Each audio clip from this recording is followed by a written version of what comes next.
Praise lord. అందరు బాగున్నారు కదా?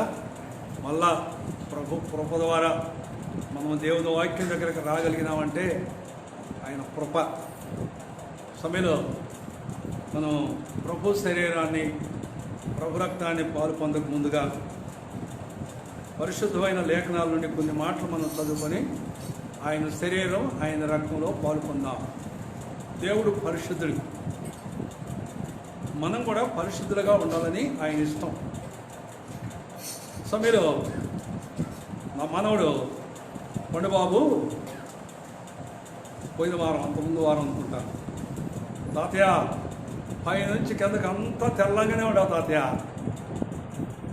అని చెప్తాడు. వాస్తవే కదా, తలకాయ తెల్లగానే ఉంది. విన్నారా?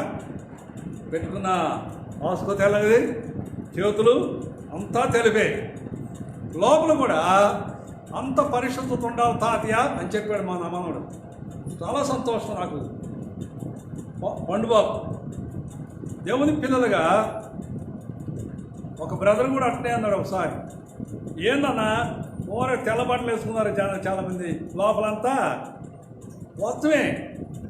కానీ దేవుని సన్నిధిలో మనం ఆయన శరీరం, ఆయన పరిశుద్ధుడు కనుక మనం ఆయన శరీరం రక్తంలో పాలు పొందకముందు మనం కూడా పరిశుద్ధత కలిగి లేఖనం ద్వారా మనలో మనం సరి చేసుకొని చక్కపరుచుకొని మనం అలాగా ప్రభు శరీరంలో పాలు పొందాం. ఈ వాక్యం ఏంటి అంటే ఉదక స్నానం. ఇది బట్టలు మనం ఉతుక్కుంటాం కదా, ఉదయం లేఖంలోనే దబా దబా మోగుతూ ఉంటాయి, ఎక్కడ చూసినా తప్పదు. అంతరోజు ఊరుకోరు, ప్రతిరోజు తప్పనిసరిగా ఉతుక్కోవలసిందే. ఉతుకుతారా? ఉతుకురా? ఉతికి నాకేం చేస్తారు? జాడిస్తారు.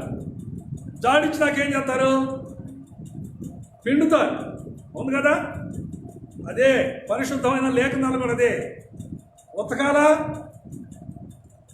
జాడించాలి. మాట్లాడండి. జాడించాలి. ఏం చేయాలా? పిండాలి. అప్పుడే అది బట్ట చక్కగా ఆ మురికి అంతా పోయి తెల్లగా చక్కగా వాసన లేకుండా, కంపు కొట్టకుండా బాగుంటుంది. అవును కదా? మరి ఈ హృదయం అనేటువంటిది మన తలకాల నుంచి అరికాల వరకు మనం కూడా పరిశుద్ధంగా, పవిత్రంగా, పరిశుద్ధంగా ఉండాలి అంటే వాక్యమైనటువంటి ఉదక స్థానం ద్వారా మనం బాధలు వెళ్ళాలి. అందుకని సారి గట్టిగా జరుగుతాయి.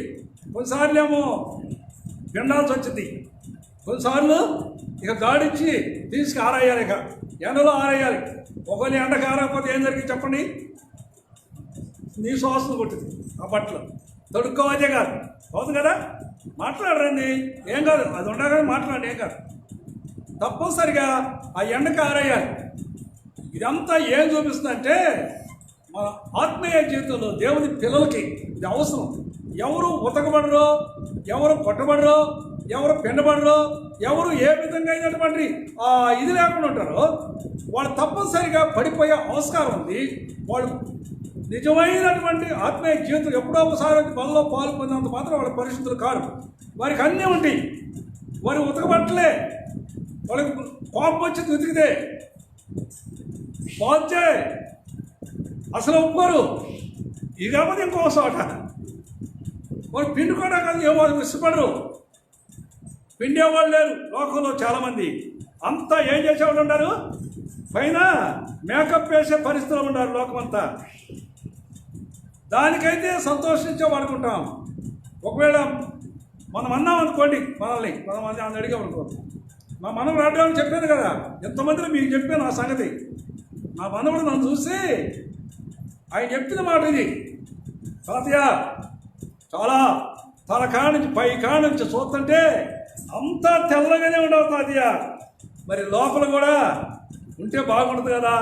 వస్తున్నాను ఆయన, ఉంటానయ్యా, ఇంకా సరి చేసుకుంటా అని చెప్పాను. ఇక్కడే ఉండి అడగండి, అడుగుతాడు ఇక్కడే. ఒప్పుకుంటా? మీరు ఒప్పుకుంటారా? మీరు ఇష్టపడతారా? చూద్దాం. లేఖనాల్లో కొన్ని మాటలు చూసి ఈ దినాల్లో అవసరమైనటువంటి రీతిగా మన దేవుని వాక్యాన్ని మన హృదయంలో చేర్చుకొని ఏది అక్కరో ప్రభుకి ఏది ఇష్టమో అలాగే మనం నడుద్దాం.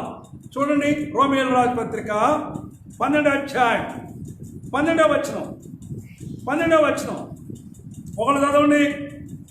రోమీయులకు రాసిన పత్రిక 12వ అధ్యాయం 12వ వచనం. నిరీక్షణ గలవారై సంతోషించుచు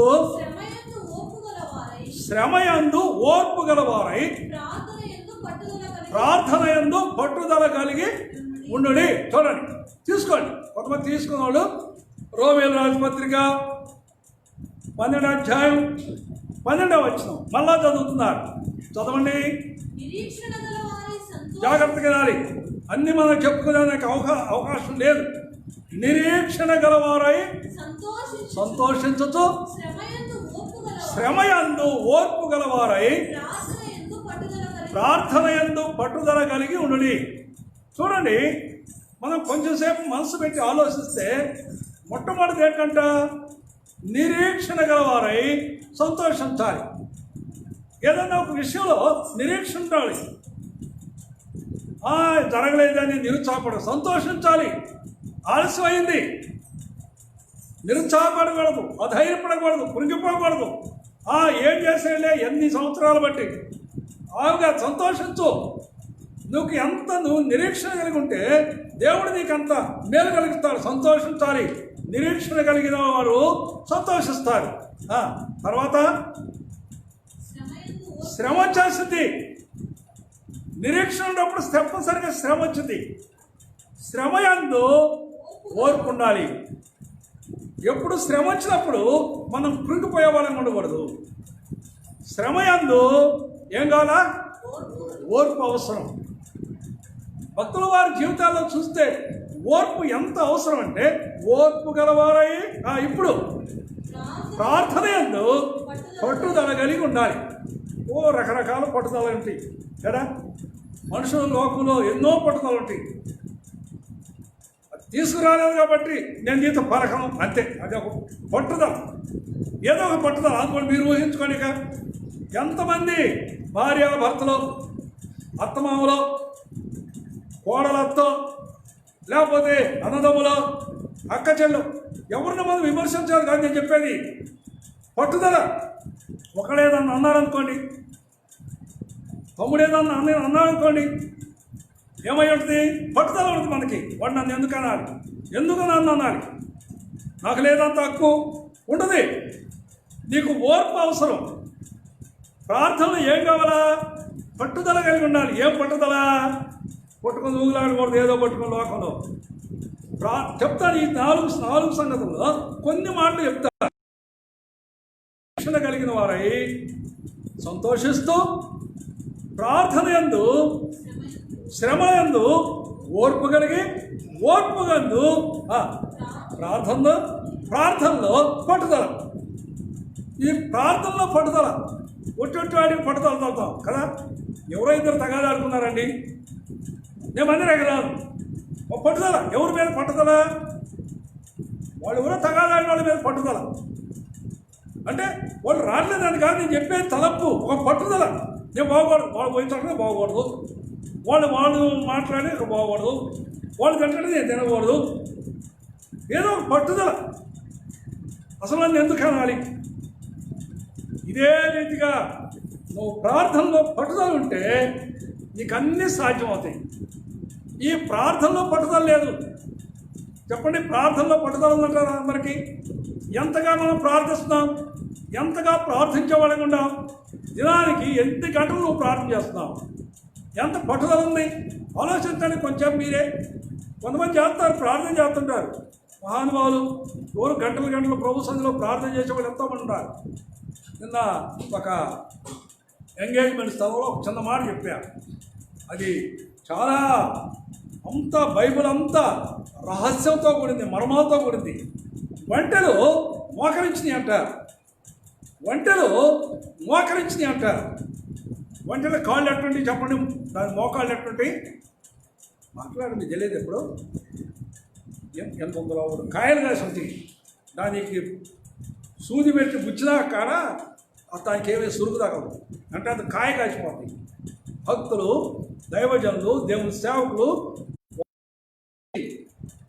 మోకాళ్ళ మీద కాయలు కాసి కన్నీటితో గంటలు గంటలు దినాలు ప్రార్థించిన వారు ఉంటారు. వంటి ఏం చూస్తుంటే సేవకునికి సాదృశ్యం. ఆ వంటి మీద ఇప్పుడు ఆమె ఎక్కేల పాపం తెలియదు ఆమెకు అన్ని సంగతులు ఎంత 7 గుణలక్షణాలు ఉన్నాయి ఆమెకి. రెబెక్కా విధేయురాలు, నమ్రత కలిగింది, ఆమె సుందరం కలిగింది, ఆమె విధేయత చూపించేది, ఆమె అన్ని పరీక్షల్లో జయించినటువంటిది. ఆమెకు తెలీదు. నీళ్ళు భయమన్నాడండి, నీళ్ళు భయమన్నాడు ఒంటెలకి. సలేబో చెప్పావు చెప్పని చెప్పావు కదా నువ్వు దాకాసి, లేకపోతే నేను అంత దూరం నుంచో నీళ్ళు తీసుకొని పోవాలి, ఇంటికాడ పోవద్దా, నీకు పోయి ఒంటెలకు పోయడం నాకేడ గురించి అల్లే.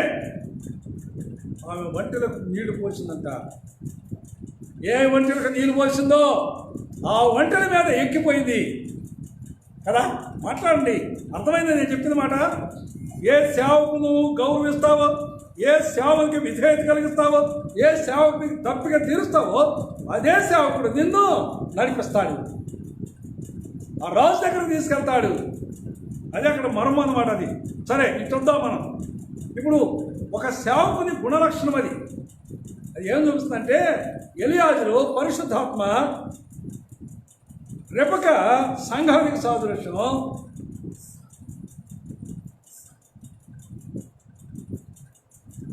ఇస్సాకు ప్రభు యేసుక్రీస్తు వారికి సాదృశ్యం, అంటే సేవకునికి సాదృశ్యం. వీళ్ళందరూ కలిసి ఈ పెళ్లిలో ఆ మహిమోన్నతమైనటువంటి రాజు దగ్గరికి తీసుకెళ్ళి చూపించారన్నమాట. అలంకరించబడింది అన్నీ.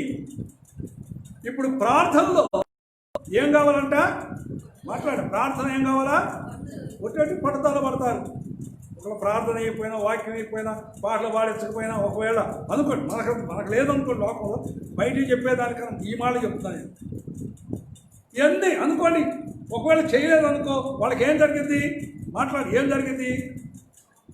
అది ఒక పట్టుదల. ఇంకా నేను పోవడానికి పోను, అసలు రాను.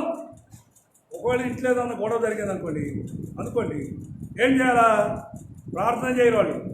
అసలు ఒకళ్ళు ప్రార్థన చేసుకోరు, కలిసి ప్రార్థన చేసుకోరు. అది ఒక పట్టుదల. అది పట్టుదల కాదండి. దేవుని ఎరిగినటువంటి రక్షించబడిన ఒక దేవుని పిల్లలు, వారి పాపాలు కొన్ని విమోచించబడిన వారు. నాకు చూసినాం ఎఫెసీయుల ఆసుపత్రిలో చూసినట్టుగా మనము ఎలాగా విమోచించబడి, ఎలాగా క్షమాపణ కలిగి, మనం ఎలాగా క్షమించబడి, తమ కుమారులుగా చేయబడి, ఆయన బిడ్డలుగా చేయబడి, ఇప్పుడు ఆయన ద్వారా మనకు ఎలా ప్రవేశం కలిగిందో మనం చూసినాం. అట్టి ధన్యత కలిగిన మనం ఆ ప్రభు వస్తున్నాడు కనుక మనం ఎదురు చూసేవారికి ఉండాలి. చిన్న ప్రార్థన చేసి వాక్యం చెప్తాను. ప్రార్థన చేస్తున్నాను.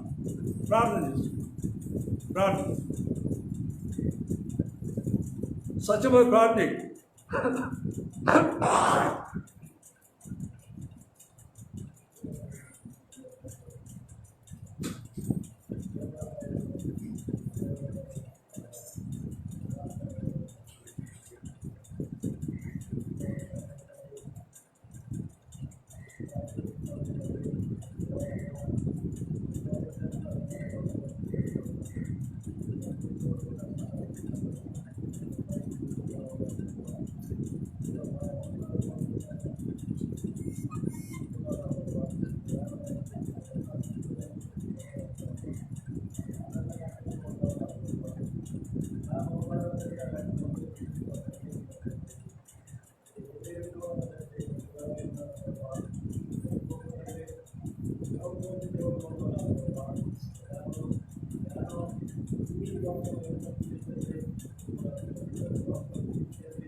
ఆమేన్.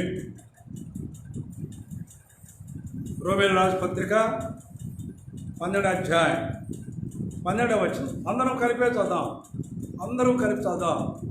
రోమీయుల రాసిన పత్రిక 12వ అధ్యాయం 12వ వచనం. మనమందరమే కలిపి చదువుదాం. చదువు నిదానంగా చక్కగా అర్థం చేసుకుని చదువు.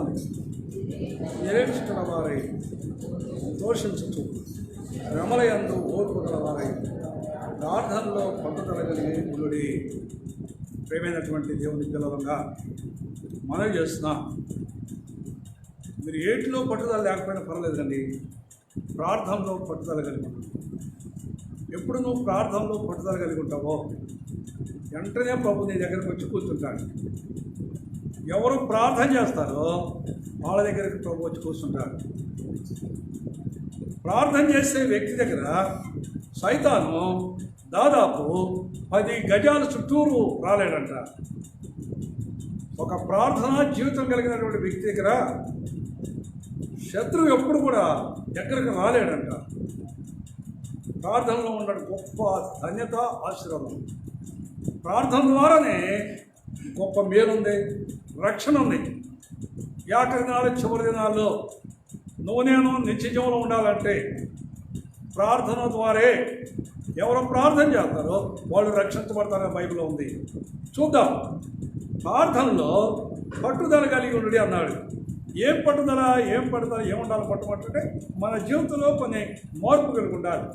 అప్పుడు మత్తయి సువార్త 5వ అధ్యాయం 43వ వచనం 44వ వచనం కూడా చదవండి.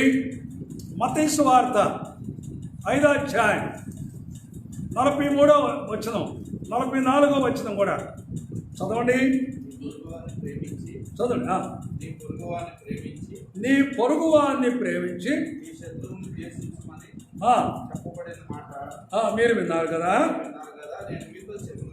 నేను మీతో చెప్పున్నది ఏమనగా మీ పరలోకమందున్న మీ తండ్రికి కుమారులై ఉండినట్లు మీ శత్రువులను ప్రేమించుడి, మిమ్మును హింసించు వారి కొరకు ప్రార్థన చేయుడి. చూడండి, ఇప్పుడు మనం ఎవరు దేవుని కుమారులై ఉండాలంటే ప్రార్థన చేసేవాళ్ళకి ఉండాలి. ఒకటి, దేవుని కుమారులు అయితే ఏం కలిగి ఉండాలంటే క్షమాపణ బుద్ధి కలిగి ఉండాలి, క్షమించే స్వభావం ఉండాలి. ఎప్పుడు కూడా పగ పెట్టుకోకూడదు ఎవరి మీద. ఒకవేళ వాళ్ళు కక్ష కలిగి మనం ఏం చేసినా పగ ఎప్పుడు పెట్టుకోకూడదు. మనం క్షమాపణ గుణం కలిగి ఉండాలి.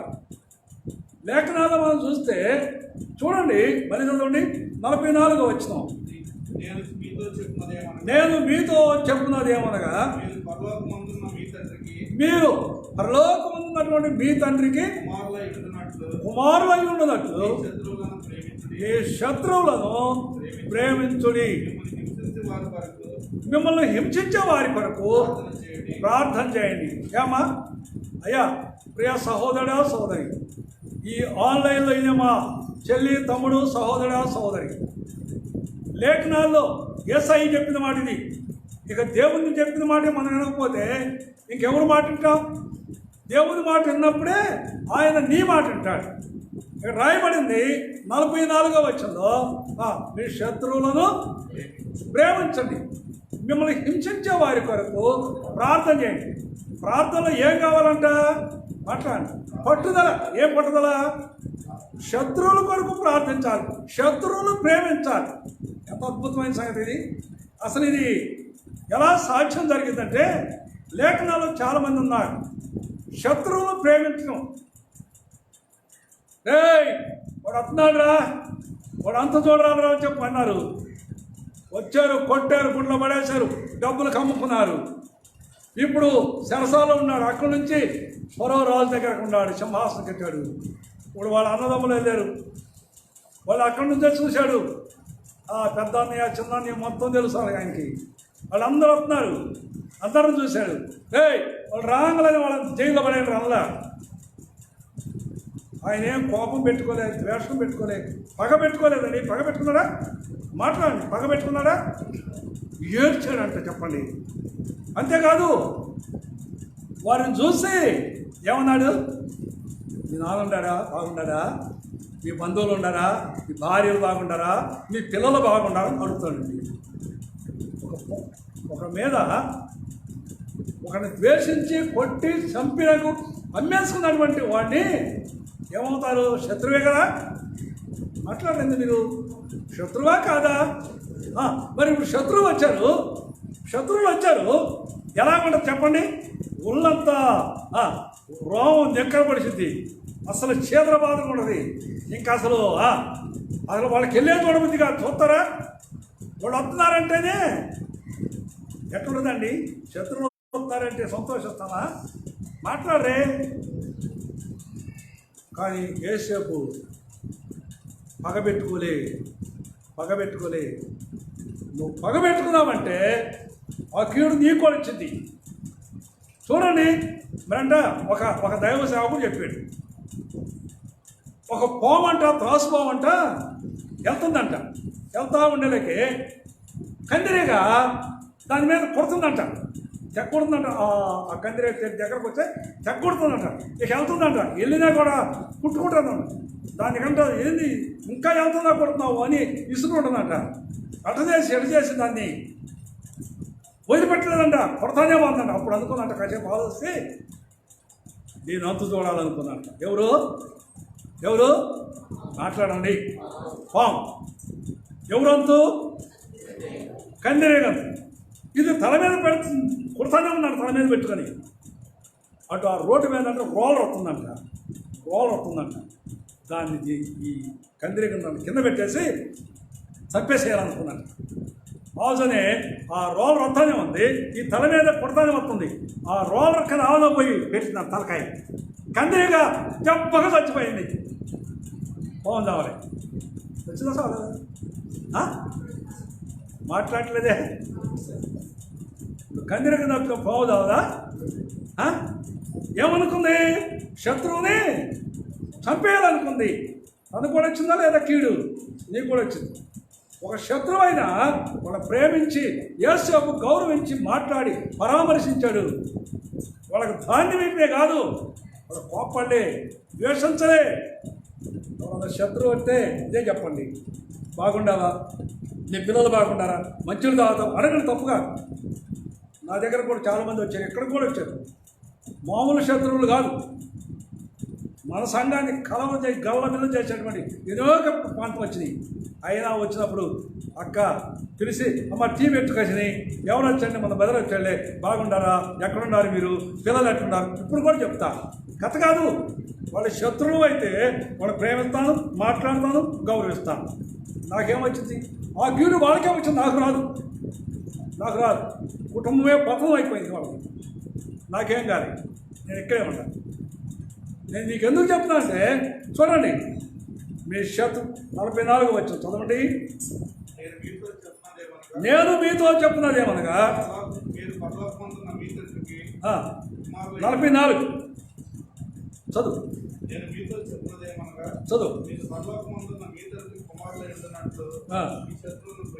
మీ శత్రువులను ప్రేమించండి.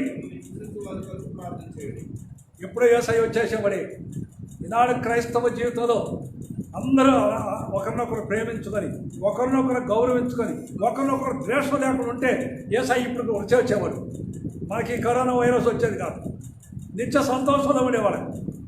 లేకపోతే లోకం అంతా గొర్రెపిల్ల యోహోత్సవంలో సంతోషంగా ఉండేవాళ్ళని, ఏమి దుఃఖము ఏడుపు బాధ లేని వారికి ఉండేవాళ్ళని. చెప్పండి, ఎంత ద్వేషం, ఎంత అసూయ, ఎంత పగ అసలు పలుకుతారా? ఒక్కొక్కడు మాట్లాడుకోకుండా.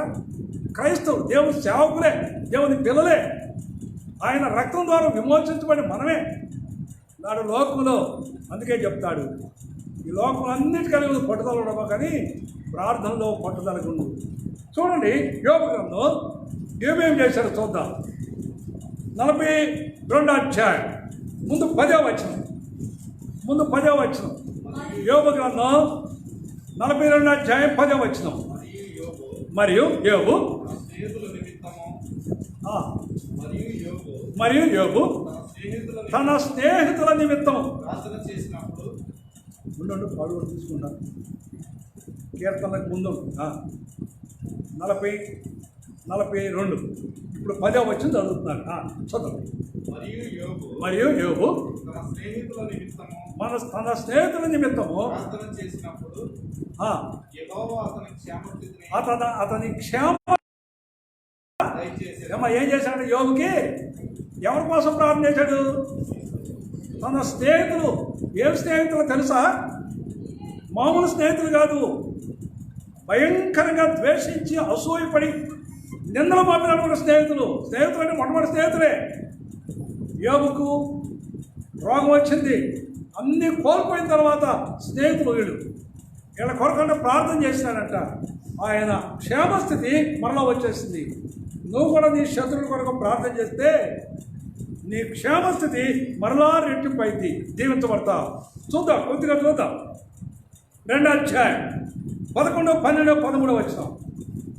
యోబు ఎలాంటి వాడు చూద్దాం, చదవండి. యోబు గ్రంథం 2వ అధ్యాయం 11వ వచనం, 12వ వచనం, 13 కూడా నిదానంగా చదువురా.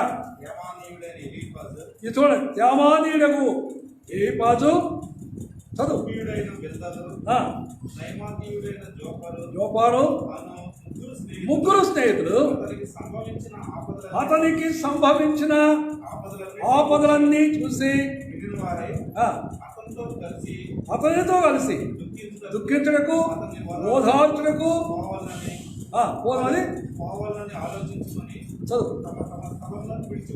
తమ స్థలాలను విడిచిపెట్టి వచ్చారు. వారు వచ్చి దూరంగా నిలబడి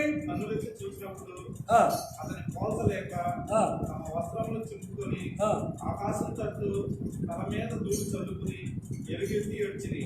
అతని బాధ అత్యధికంగా ఉండటం గ్రహించి ఎవరినూ అతనితో కూడా ఒక మాట ఎందుకు రేయి బదులు 7 దినాలు అతనితో 7 దినాలంట మోకరించారండి. చూడండి, యోబు దగ్గరికి ఏం బాలేదు. యోబుకి ఏ పరిస్థితిలో ఉన్నాడు? స్నేహితులే వీళ్ళు దూరంగా. అంటే అనుకోండి, ఆయన కుష్టి వ్యాధి వచ్చింది, భయంకర, అన్నీ కోల్పోతే పోని శరీరం అంతా కురుపులు వ్యాధితో ఉన్నాడు. దగ్గరకు పోయి స్నేహితులను చెయ్యి సెకండ్ ఇస్తారా? ఇప్పుడు మనకు కూడా అదే దూరంగా అంటాడు. వచ్చి పడిద్దాము, ఏం జరిగిందో తెలియదు. అది ఇంకా భయంకర కుష్టి వ్యాధి. దూరంగా ఉండి అక్కడ కూర్చున్నారు. ఎన్ని రోజులు? 7 దినాలు కూర్చున్నారండి. పాపం ఎంత ప్రేమ, మంచిది కదా. స్నేహితుల కోసం అయ్యో ఆయనకు వచ్చినటువంటి ఆ భయంకరమైనటువంటి పరిస్థితి ఆయనతో దుఃఖించుటకు ఓదార్చుటకు ఆయనతో గడుపుటకు ఆయన ధైర్యపరచుకు వచ్చారంట. మరి ప్రేమ జరిగింది ఏమంటున్నారు చూడండి. మీరు మొదలుపెట్టారు 4వ అధ్యాయం 3వ వచనం. 4వ అధ్యాయం 3వ వచనం చూడు. ఇప్పుడు వాళ్ళు చెప్తారన్నమాట. 8 దాకా చదివితే చాలా బాగుంటుంది. నిదానంగా. అనేకులకు నువ్వు బుద్ధి నేర్పినావు, బలపరిచినావు, నీ మాటలు తొట్టిల్లో వారిని ఆదరించి బలపరిచినావు. అయితే ఇప్పుడు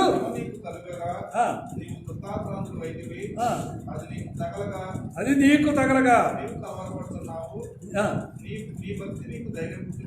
నీ భక్తి నీకు ధైర్యము పుట్టిందా? నీ యథార్థ ప్రవర్తన కాదా? జ్ఞాపకం చేసుకో.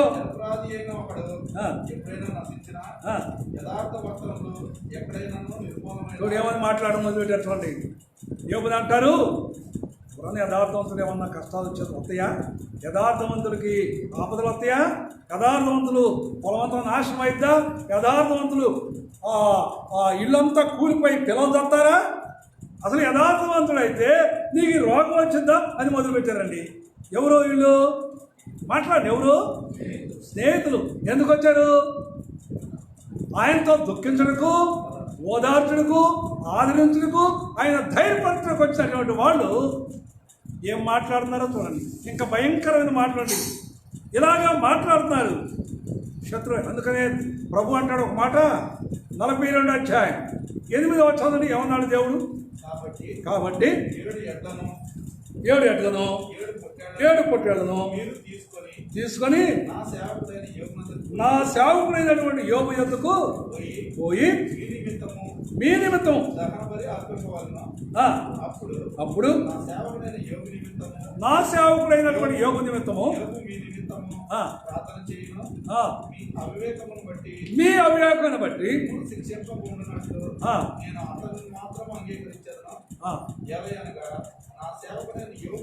నా సేవకుడైన యోగు పలికినట్లు మీరు నన్ను గురించి యుక్తమైనది ఏమి పలకలే.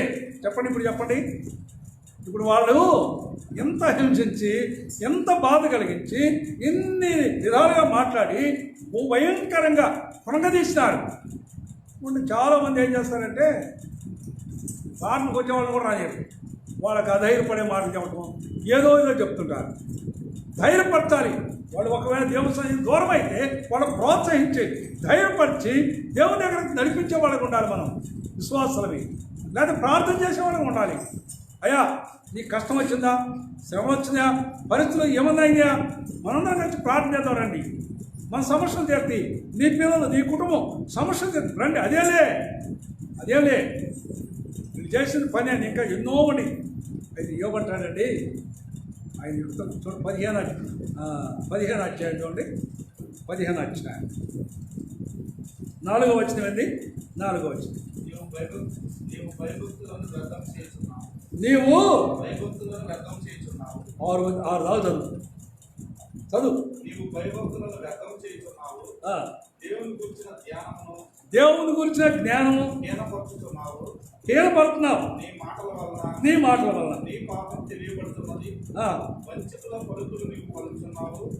నేను కాదు, నీ మాటలే నీ దోషమును స్థాపించున్నవి, నీ పెదవులే నీ మీద సాక్ష్యం. అది చూడండి, ఏమో మాట్లాడతానండి. స్నేహితులు మాట్లాడే మాటలు ఇదేనండి. నువ్వు మాట్లాడుతున్నావు కానీ నీ మాటలే, నీ పెదాలే నీకు సాక్ష్యం. నీకు అందుకే ఇది వచ్చింది, అందుకే ఇలా జరుగుతుంది. ఇలాగ అందరూ పోగొట్టుకున్నావు, పైగా రోగం వచ్చింది, భయంకరంగా వ్యాధిగ్రస్తుడు అయిపోయినావు, ఇంకా భక్తి అని చెప్తున్నావు. ఇదేనా? నిన్ను బట్టే నీకు ఇలా అన్నారు. స్నేహితులు అలా మాట్లాడుతుంది. మరి ఏదో జరిగింది, నువ్వు మంచులు తాగుతావా, కొంచెం అన్నం తింటావా, పర్లేదు దేవుడు సహాయం చేస్తాలి. ఏం మాట్లాడలే. చూడండి, ఎవరికన్నా ఏదైనా కష్టం వచ్చినప్పుడు ఏం మాట్లాడతాం, వాడికి అట్నే రావాలనుకుంటాం. ఎవరికన్నా ఏదైనా జరిగింది అనుకోండి ఏమంటాం, ఏం మాట్లాడతాం మనం? లోకం ఏం మాట్లాడుతుంది, ఏమంటారు? అందుకే వచ్చింది వాళ్ళకి. ఎందుకు వచ్చిందా? కానే కాదు. దయచేసి మనం దేవుని పిల్లలుగా ప్రభు అంటాడు, నా సేవకుడు యోబు మాట్లాడినట్టు మీరు యుక్తమైంది ఒకరు కూడా మాట్లాడు. ఆయన చెప్పాడు, నా సేవకుని దగ్గరికి వెళ్ళండి, మీకోసం ప్రార్థన చేస్తాడు. మీ అవివేకాన్ని బట్టి మిమ్మల్ని నేను క్షమిస్తాను. నా సేవకుడు ప్రార్థన చేసినప్పుడు మీకు క్షేమం కలిగిస్తాడని పంపిస్తే యోబంట ప్రార్థన చేసినాడు. వాళ్ళు శత్రువుగా, మామూలు శత్రువుగానే ఇంకా భయంకరంగా మాట్లాడతారు వాళ్ళు. అయితే ఏమన్నారు తెలుసా? 13వ అధ్యాయం 15వ వచనంలో చాలా బాగా మాట్లాడతారు. చూడండి, ఏమంటాడు ఆయన? ఇదిగో మీరేమన్నా మాట్లాడు, ఆయన నన్ను చంపినా నేను ఆయన కొరకు కనిపెడతా. ఆయన సన్నిధిని నా ప్రవర్తన యథార్థం నేను రుజువుపరుచుకుంటా. చూడండి ఏమంటాడు. మనమైతే వాళ్ళు తిడతంటే వాడు మాట్లాడుతుంటే ఏం మాట్లాడతాం, ఏం జరిగింది? ఇంకా మనకి ఉండ రోగం కాక డబుల్ రోగం వచ్చింది, ఆ బీపీ కాక డబుల్ బీపీ వచ్చింది.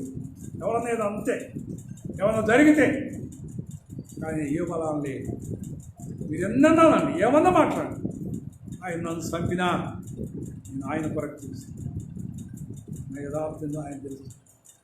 అందుకని యోగ కట్ట ఏం జరిగింది, మరలా తన స్థితి మార్చబడింది. ఇప్పుడు చదవండి 10వ వచనం. అయితే యోబు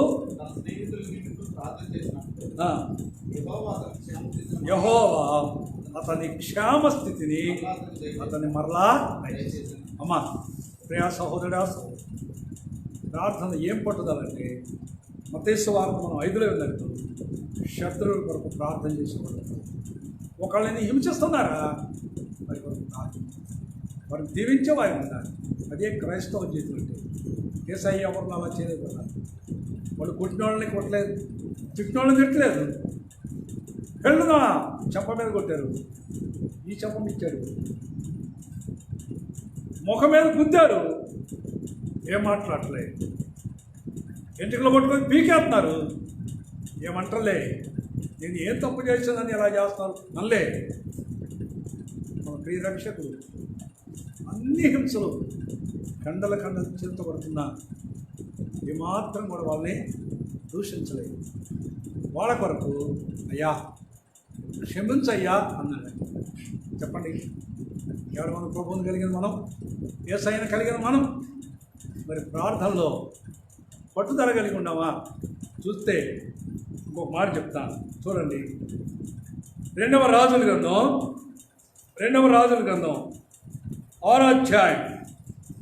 అధ్యాయం 20-21 చదువు ముందు చూసుకోండి.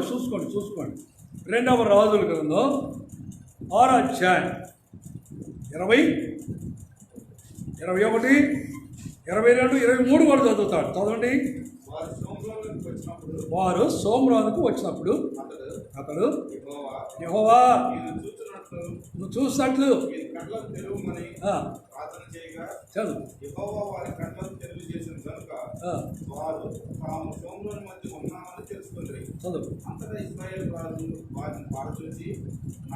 ఇక్కడ నుంచోండి.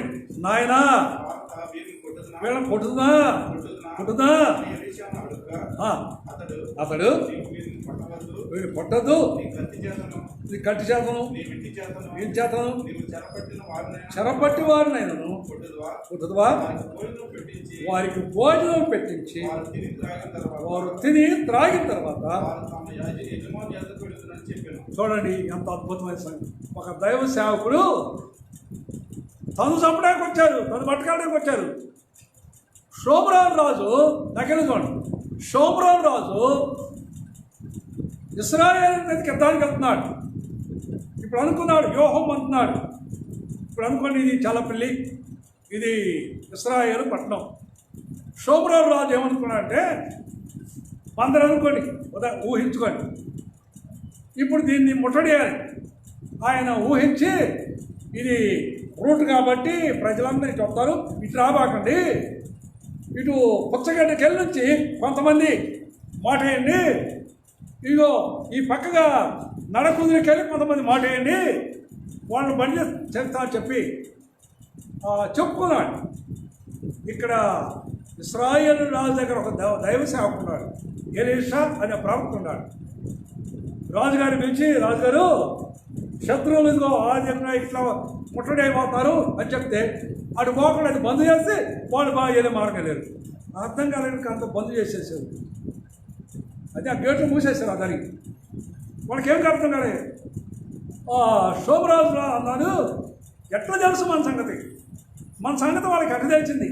ఎవరో మనలో గూఢచారి ఉన్నాడు, మన సంగతి అంత రహస్యాలు చెప్తున్నారు కాబట్టి ఎవరని రాజు అందరిని ఆగ్రహపడుతున్నాడు. అప్పుడు ఒక వ్యక్తి అన్నాడు, రాజా అది కాదు, ఇశ్రాయేలు రాజు పక్షంగా ఒక దైవ సేవకున్నాడు, ఆయన ప్రార్థన చేసి ఇవన్నీ రాజులు చెప్తున్నాడు, మనదంతా బంద్ అవుతుందని చెప్పాడు. ఒక దైవ సేవకుడు ప్రార్థన చేస్తే ఆ సంఘానికి, ఆ విశ్వాసులకి క్షేమం కలిగేటటువంటి సంగతి ఆ వ్యక్తి చెప్పాడు. అసలు కొంచెం ముందుకెళ్దామండి. 12 వచ్చిన చదువు 12, 13, 14. అతని సేవకుడు ఒకడు రాజు అయిన 11 చదువు 11 కూడా చూడు. కల్లోలపడి తన సేవకులను పిలిచి మీరు వాడెవడు ఒకడు రాజు అయినటువంటి నా ఏలినవాడ ఇశ్రాయేలు పక్షమున ఎవరు లేరు కానీ ఇశ్రాయేలు ఉన్న ప్రవక్త ఎలీషా ఉన్నాడు. చూడండి, ఈ సంగతి జరిగిన అనమాట. సిరియా రాజు ఇలాగా భయపడిపోతున్నాడు. ఇప్పుడు అట్టయితే వాడు ఎక్కడ ఉన్నాడో పట్టుకురండి అని చెప్పి సైన్యాన్ని పంపించేశాడు. సైన్యం వచ్చేసి ఆ ప్రవక్త చుట్టూరు ప్రహరీలాగా ఇక కొట్టుకోవడానికి లోపల నుంచి బయటకు రావాలి వాళ్ళు. ఉదయకాలం లేచి వాళ్ళ దాసుడు చూసేది ఇక సైన్యం, అయ్యో రాజా ఇంకేముంది, అయిపోయింది, మనల్ని పట్టుకోవడానికి వచ్చాడు, ఇంకేముంది, చచ్చిపోయినాం అన్నాడు. అప్పుడు ఆయన చెప్పాడు, దేవా వీడి కళ్ళు తెరువు అన్నాడు. అంటే ప్రార్థన చేసేవాళ్ళ పక్షంగా ఏముంది, అగ్ని అగ్ని మండుతుందండి, మాట్లాడట్లేదు మీరు. అగ్ని 20-21 చదివాడు కదా ఇందాక, మాట్లాడండి, చదవండి, మీరు చదవండి, కొంతమంది మీరు చదవండి.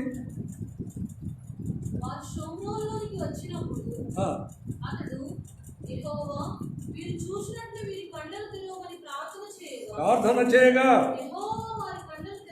యెహోవా వారి కన్నులు తెరవగా తెరవజేసిన కనుక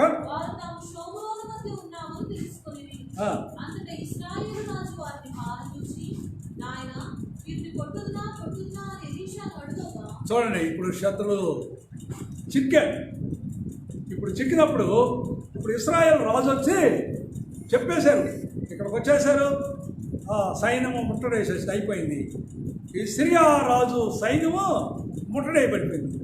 ఇప్పుడు ఆ రాజు అంటాడు, చెప్తాడు, ఎలీషాకి చెప్తాడు, నాయనా కొట్టున్నా కొట్టున్నాడు, వాడు చంపమంటావు, వాడు మొత్తం సహా కొట్టమంటాడు. ఇక్కడ ఏం చెప్పాలండి, ఏం చెప్పాలి, మాట్లాడండి. ఇప్పుడు నన్ను ముట్టడేసి నన్ను చంపడానికి వచ్చారండి, నా చుట్టూరు వచ్చారు చంపడానికి, ఇప్పుడు దొరికారు, ఏం చెప్పాలా, ఏమనాలి, నేను మాట్లాడి ఏమనాలా, నరికే చేయండి, లేకుండా చేయండి అది చెప్పాలా లేదా? ఇప్పుడు ఏం మాట్లాడి మీకు అర్థం కాలేదా? అర్థం కావట్లేదా? మరేం మాట్లాడడం తలకాయన ఒకలేదు, చెప్పండి ఏమనాలి. కానీ దైవ సేవకులు అట్లా లేదండి. అలాంటి దైవ సేవకులు ఈ దినాల్లో ఉండారో లేదో, కొంతమంది ఉండొచ్చు, అలాంటి వాళ్ళు ఉండుతారా మనం ఇంకా కాపాడబడుతున్నాం. కొన్ని దైవ సేవకుడు చెప్తాడు, వాళ్ళు కొడతావా, వాళ్ళు చంపేస్తావా, లేలే అట్టద్దు, వారికి భోజనం అని పెట్టి సమృద్ధిగా విస్తారమైన భోజనం వండాడు, భోజనం వండి తిన్నాక వాళ్ళ దేశానికి పంపించు, వాళ్ళ వాళ్ళు అని చెప్పాడు. చెప్పడం ఉండాలంటారా? అట్లా సేవకులు ఉండాలంటారా? మాట్లాడట్లేదు మీరెవరు, ఉండారా అట్లాంటి సేవకులు ఉండారా? ఎలీషా అలా చెప్తాడు. ఇప్పుడు చదువు 23, 22, 23. అతడు నీ కత్తి చేతను నీ వింటి చేతను నువ్వు చెరపట్టిన వారినైనను వారికి భోజనం పెట్టి వారు తిని తాగి తృప్తి పొందిన తర్వాత వారు తమ యజమాని దగ్గరికి వెళ్ళినట్లు చదువు విస్తారమైన భోజన పదార్థములు చేసి వారి అన్నపానాలు పుచ్చుకొని ఆఖరి దాకా అప్పటి నుండి అర్థమే లేదు, అర్థమే అయిపోయింది. ఎప్పుడైతే మనం శత్రువులు ప్రేమిస్తామో, శత్రువుల కొరకు ప్రార్థన చేస్తాము, శత్రువులు భోజనం పెడతామో ఏం జరిగింది చెప్పండి? యుద్ధమే. వాళ్ళు జోలికే రాదు, వాళ్ళు కూడా శత్రుత్వం కలిగి ఉండవు అనుకుంది కూడా తప్పనిసరిగా కీడు జరిగింది. మనకి కీడు జరిగింది, వాడికి కీడు జరిగింది. మనం దేవునికి పిల్లలుగా ప్రార్థనలు అందుకనే కాబట్టి నిరీక్షణ గలవారై నిరీక్షణ గలవారై సంతోషిస్తూ శ్రమయందు ఓర్పు గలవారై ప్రార్థనలో పట్టుదల ఉండాలి. ప్రార్థన చేస్తే ఎంత అద్భుతమైన చూడండి, ప్రార్థన చేసిన ఒక ముగ్గురు దైవ సేవకులు ఊరక అంటర్లైన్గా చెప్తారు. విలాప వాక్యాలు చూడండి, ప్రార్థన చేసి దైవ సేవకులు. ఇందాక ఒక ఆయన చూసాం, ఈయన ఇంకొక చూద్దాం.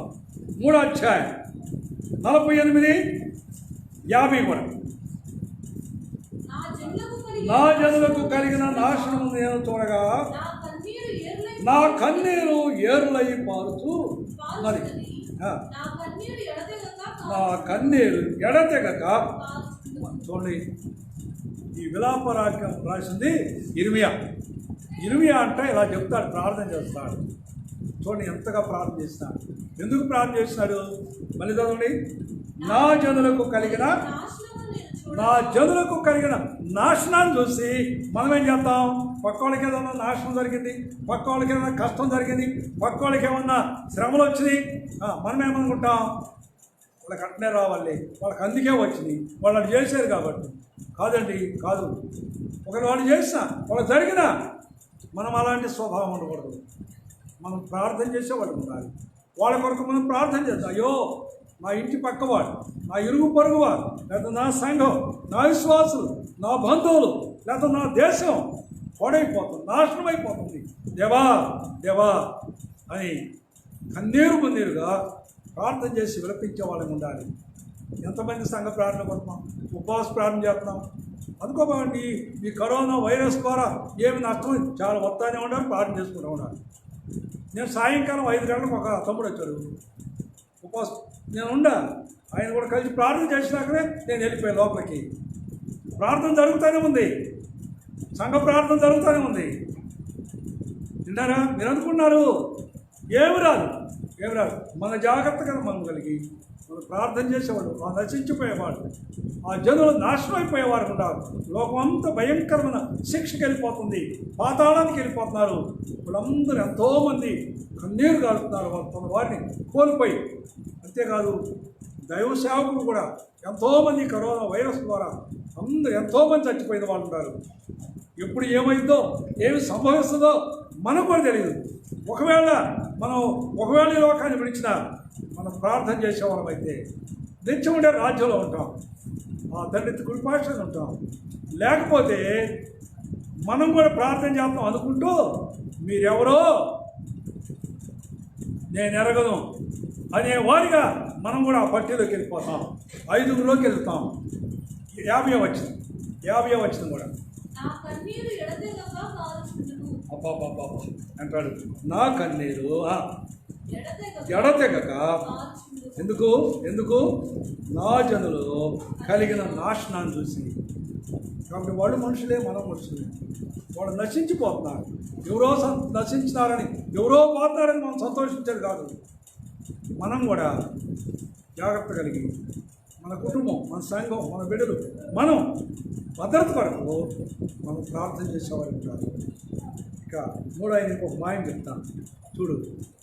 3వ యోహాను ఏందుడేమని ప్రార్థన చేస్తున్నాడు, ఎంత అద్భుతంగా చేస్తున్నాడు చూడండి. 1-2 వచనాలు. పెద్దనైన నేను చదివే సత్యమును బట్టి ప్రేమించు జాగ్రత్త. ప్రియుడైన గాయకు శుభమని చెప్పు ఆయనది. చూడండి జాగ్రత్తగాని. ప్రియుడా,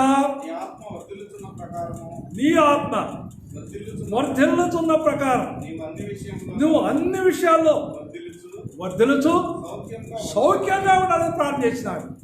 చూడండి ఎంత మంచి దైవ సేవకులు. అట్టి వారిని మనం చేతులకి దండం పెట్టి వాళ్ళు మనకి ఆశీర్వాదంగా ఉండాలని మనం కోరుకోవాలి. నిజంగా యోగ కూడా ప్రార్థన చేసినాడు. మనం చూసినాం, రాజుల్లో ఎలీషా ప్రార్థన చేసినాడు. మనం చూసినాం విలాప వాక్యాల్లో ఇర్మియా ప్రార్థన చేసుకొచ్చినాడు. చూసినాం ప్రవక్తల్లో యోహాను ప్రార్థన చేసినాడు. ఏమని? లేదా నీ ఆత్మ వర్ధిల్లుతున్న ప్రకారం నువ్వు సౌఖ్యంగా, ఎల్లప్పుడూ సౌఖ్యంగా ఆశీర్వదించబడాలని ప్రార్థన చేస్తాను. సేవకుడు ఎప్పుడు కూడా ద్వేషించాలని, వాళ్ళు క్యూర్ చేసినా, వాళ్ళు ఏం చేసినా ప్రార్థన చేస్తూనే ఉంటాం మేము. నాకు తెలిసినదే భక్తం గారు దైవ సేవకుడు మాకు నేర్పించినది. వేరే రీతిగా నేను రాలే అసలు. వాళ్ళు శత్రువులు కావచ్చు, నన్ను ద్వేషించవచ్చు, నా మీద అసూయపడవచ్చు, నన్ను హింసించవచ్చు, ఎన్ని పరిస్థితులు అని నేను మాత్రం ఈరోజు వరకు నాకన్నా అక్క కూడా చెప్తుంది, ఒక దైవ సేవకుని మనం మాట్లాడకూడదండి. వారి గురించి మనం ఎప్పుడు కూడా అపార్థంగా మాట్లాడకూడదు. వాళ్ళ గురించి అసలు ఎత్తకూడదు అని చెప్పింది. ఇంకా నాకు ప్రోత్సాహం అంటారంటవా. సో నేను ఒక మాట చెప్తా. కీర్తన గ్రంథం 106 23వ వచనం. కీర్తనలో 106 అధ్యాయం 23వ వచనం చదువు. అప్పుడు ఆయన నేను వారిని నశింప చేసేదనను నేను వారిని నశింపు చేస్తా. అయితే ఆయన వారిని నశింప చేయకున్నట్లు ఆయన కోపం చల్లారుటకై ఆయన ఏర్పరుచుకున్న మోషే ఆయన సన్నిధిని చూడండి. మోషే అంట దేవుడు కోపం వచ్చిందంట వాళ్ళని నాశనం చేస్తానంటే అయ్యాయి వద్దని అడ్డం పడ్డాడు. నందు నీ గ్రంథంలో నా పేరు తీసేయి వాళ్ళ తప్పిరతుంది అంటే మోషే ప్రార్థన చేస్తున్నాడు కాపాడు. ఇప్పుడు మొట్టమొదటి భాగం చదువుకొని మన ప్రభు శరీరం రక్తంలో పాల్పొందాం. చదవండి రోమీయుల రాసిన పత్రిక 12వ అధ్యాయం 12వ వచనం. నిరీక్షణ గల వారై సంతోషించుచు శ్రమయందు ఓర్పు గలవారై ప్రార్థన యందు పట్టుదల కలిగి ఉండుడి. ప్రార్థన చేసుకుందాం.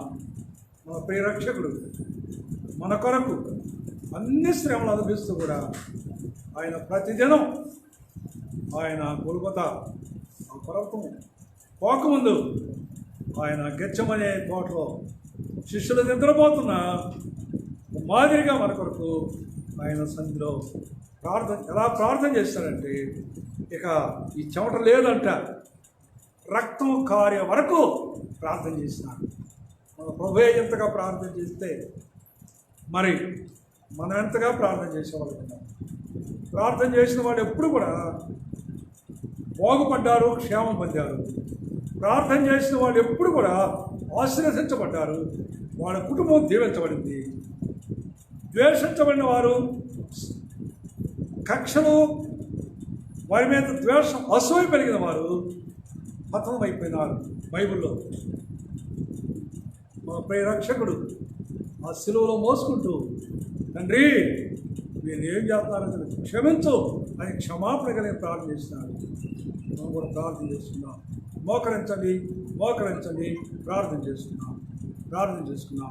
అందరూ కొన్ని నిమిషాలు అట్లాగనే ప్రార్థనలో ఉండండి. అట్లే ఉండి ఒకసారి ఈ ఆన్లైన్లో ఉన్నటువంటి వాళ్ళు కూడా ప్రార్థన అడుగుతున్నారు కనుక మీరు కూడా కళ్ళు మూసుకోండి, మోకరించండి, ప్రార్థన చేసుకోండి.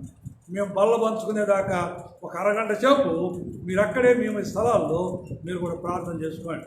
దయగలిగిన మా తండ్రి, పరిశుద్ధమైన దేవా, మీ వందనాలు స్తోత్రాలు చెల్లిస్తూ రోమీయుల రాసిన పత్రిక 12వ అధ్యాయం 12వ వచనం, మత్తయి సువార్త 5వ అధ్యాయం 43, 44, యోబు గ్రంథం 2, 11, 12, 13, యోబు గ్రంథం 42, 10, 8.